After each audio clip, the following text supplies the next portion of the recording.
Hey folks, alright, let's start off by saying change of plans. Sorry about that. Thought I was going to be on Dove Baron Leadership, but I'm not. I'm right here on Dove Baron on Facebook. So, hello. If you're there, give us a wave. Alright, if you're on Dove Baron Live, Dove Baron Leadership, come and join us over here. I wanted to talk to you about a couple of things and see what your thoughts are. I want to talk to you about brain science, stress, and of course going cuckoo.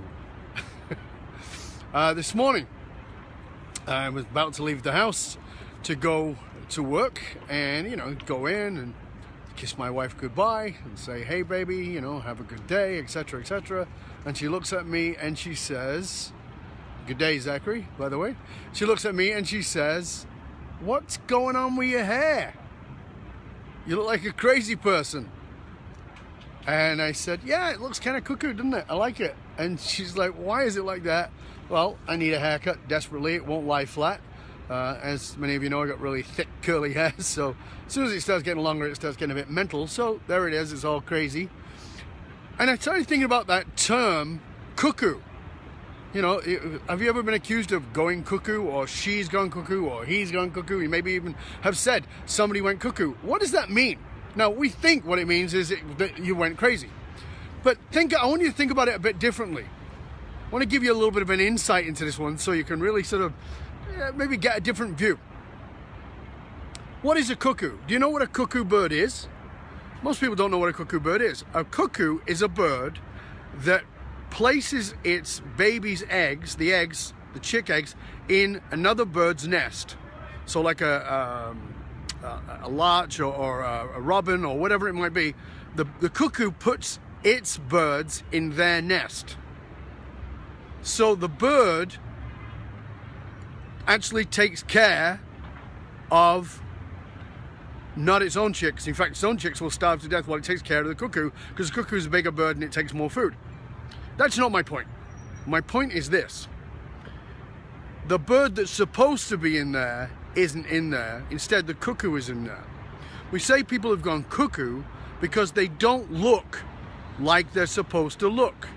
They don't behave the way they're supposed to behave in that environment. A cuckoo bird behaves differently in the larch environment or in the other bird's environment. So when we say somebody has gone cuckoo, they're not behaving in the way that we expect. That might have died out there for a moment. Don't worry, we're still here.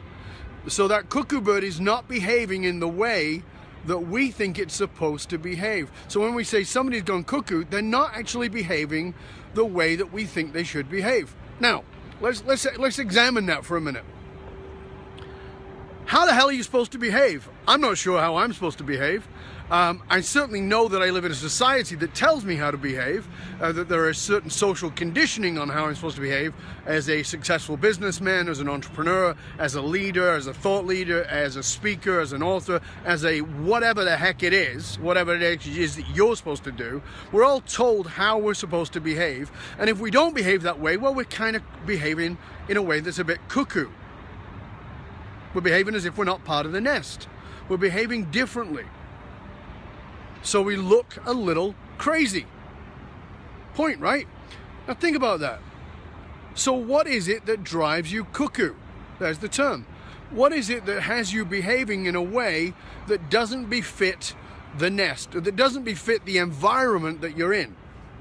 And I want you to grasp what it is, because I think it was, my goodness, it was about 35 years ago that I sort of stumbled into this in in a business I had in Australia with my business partner, and we both noticed that the other person was a bit weird at certain times. Now, I'm not talking about certain times in a month, I'm talking about certain times. There were certain things that would trigger us behaving in certain ways that were not typical. I think we live in a society that tells us that we've got to be a certain way, that this is who you are, this is who I expect you to be, and if you're not that, then I don't know who you are. I don't know how to cope with you. I don't know how to see you.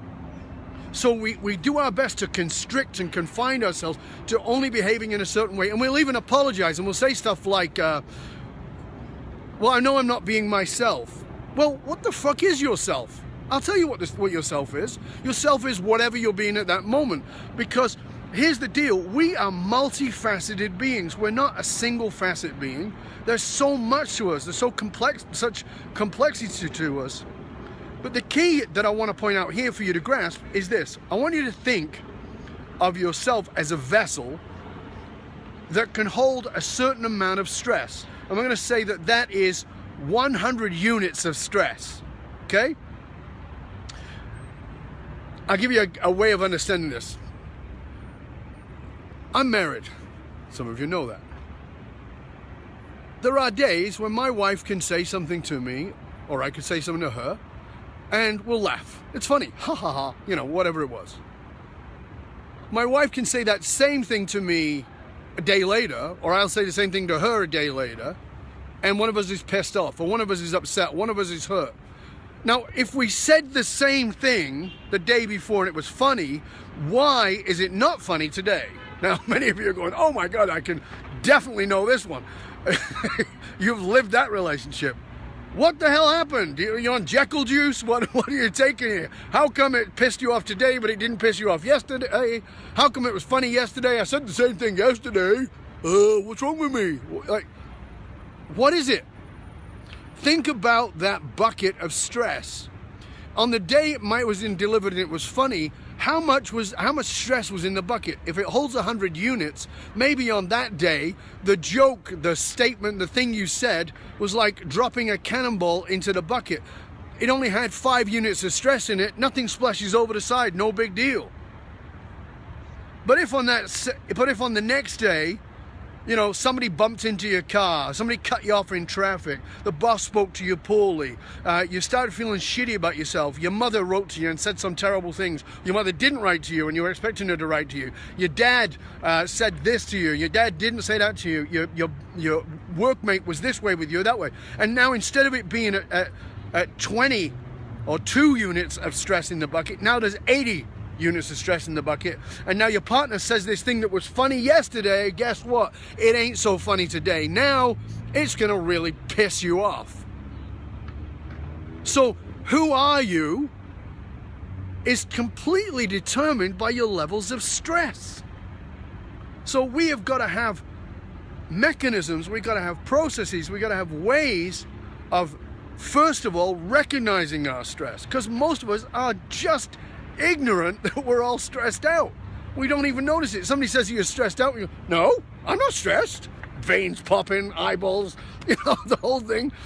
But you're actually really stressed. You don't even know it. I mean, I know I've had to experience myself. I've been sitting there doing my work. I'm feeling pretty good and everything's fine. And then my missus will say something to me and I'm like, you know, I snap at her. And I actually say to myself, what the fuck was all that about? Why did I get all snappy there? What was that about? And I haven't even recognized that I've actually been in a state of stress for a period of time, but I haven't even noticed it until I have to interact with another. And this is one of the key factors that I wanted to have you see, is that stress is often only recognized in the interaction with another. Now, you have mechanisms inside of your body, and this is really important, you have mechanisms inside of your body to have you recognize stress. For instance, some people are what we call pre-stress, some people are present stress, and some people are post-stress. Personally, I was always a post-stressed individual, which meant that if I had to do something that people considered as very stressful, often I'd be fine, wouldn't bother me. Like, for instance, speaking. They say, oh, you got this big speaking gig, are you stressed? Nope. I'd get up on stage, they say, were you stressed while you were on stage? Nope. Totally fine. But an hour later, 2 hours after it's all over, I'm feeling all this massive amount of stress in my body because I was a post-stressor. I would feel the stress after. Some people are present stressors, meaning they're absolutely fine, and then they walk on a stage and they freeze and freak out because now they're presently totally in the stress. Some people are pre-stressors. Sadly, that's more of what I've become in the last few years, and that creates anxiety in the body. So there's ways to recognize it. What is it? What is stress? Stress is cortisol. In brain science, it's a neurochemical that fires off in your brain. Cortisol is there for fight or flight. You're supposed to have it. It's important. It'll help you survive when that saber-toothed tiger comes to the office and wants to eat you. Now, needless to say, there is no saber-toothed tiger coming to the office to eat you. So we create all kinds of stress. We live in this environment, this milieu of stress. There's all kinds of little stresses happening all the time. And so this drip, drip, drip of cortisol is infecting our system. And then another, so again, filling up that bucket, and then something else comes along and the stress just gets so big and so consuming that it takes over us. Well, the problem with cortisol is it actually will kill you. It's a very dangerous chemical in large doses, and you get to feel it in your body. So for me, when I feel cortisol, it's always in my knees, and you know, I'll find myself punching my knees, and it's like I'm trying to move the cortisol out of the joints. Some people, that cortisol, they feel it in their gut, they get a gut ache, and some people get a headache. But you actually do feel cortisol in your system. That's the brain chemistry of it. Now, there's an interesting thing about this, and I said you've got to find out what it is that stresses you, and you've got to find out what it is that you do to alleviate your stress. One of the things that alleviates stress, remember I said, often we don't know we're stressed until we're in front of other people. But it's interesting because one of the things that will alleviate stress is contact with other people. So it triggers it, but it also alleviates it. If you interact with somebody who is compassionate with you, your stress starts to go down. And what's more is if you have stress that is not specifically related to a person that you care about and they connect with you, touch with somebody who cares about you will fire off another hormone, and that hormone is oxytocin. Oxytocin is the bonding. It's the bonding hormone. Again, more brain chemistry. It's a bonding hormone, and it will actually knock out the cortisol. So sometimes what you need to do is to ask for touch, to ask for a hug. Now, you're watching this and you think, oh, well, I know that my partner or my friend or my whoever is stressed out. I'm going to go over and I'm just going to touch them. I'm going to hold them. Do not do that. That will actually create more stress because you have not asked permission, and what's happened is you've now taken control, which creates higher stress. You're trying to placate their stress or their anger or their frustration. You have to ask for permission, but if you get permission and you touch somebody, you actually lower that stress. So that's one of the ways for you to handle your stress and get better at handling stress is to have somebody hold you, have somebody connect with you so that you can raise those cortisol levels inside of yourself and come back down to a more neutral space. Remember, you are not the same under high levels of stress than you are when you don't have stress. And the level of stress you have will determine the way you react. It will determine your personality. Your personality will be different based on the level of stress that you have. So think about that. So when somebody says you're not being yourself, the truth is you're always being yourself, but in direct response to the level of stress that you're feeling at any given time. And that's why sometimes you go a little cuckoo, meaning you don't seem like yourself.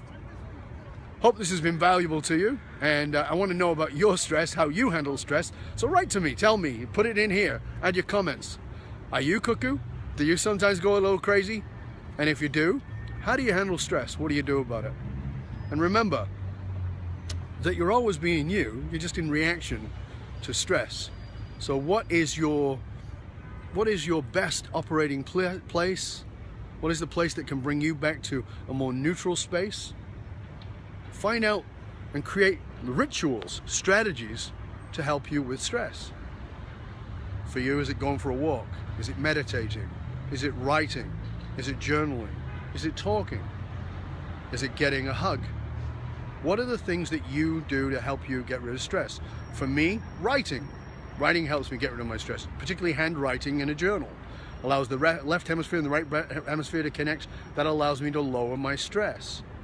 Meditating helps me to lower my stress. Being out in nature allows me to lower my stress. As Travis just said, for him, is following a guided meditation. That can be another great one. Thanks for that input there, Travis. There's all kinds of ways, and what I want you to do is to find your way, not the way. There is no the way. It's whatever works for you. Find out what lowers your stress.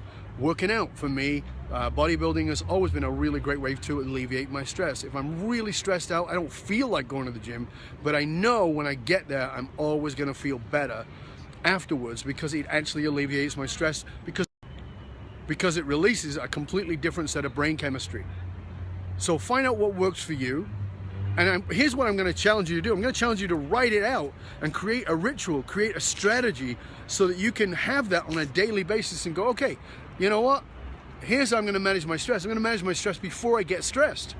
How do you do that? I'm going to have a ritual that I do on a daily basis to help me be less stressed. So I hope this has been useful to you and valuable to you. If it has, share it with others who want to understand why they go cuckoo, how to lower their stress, how to understand stress, and what happens in all of that process. Again, Dov Baron, fullmontyleadership.com. As always, stay curious, my friends, stay curious. This time, stay curious about how you can lower your stress and how you are always you, just in reaction to stress. Till next time, Dov Baron, fullmontyleadership.com. Thanks for joining me. Take care.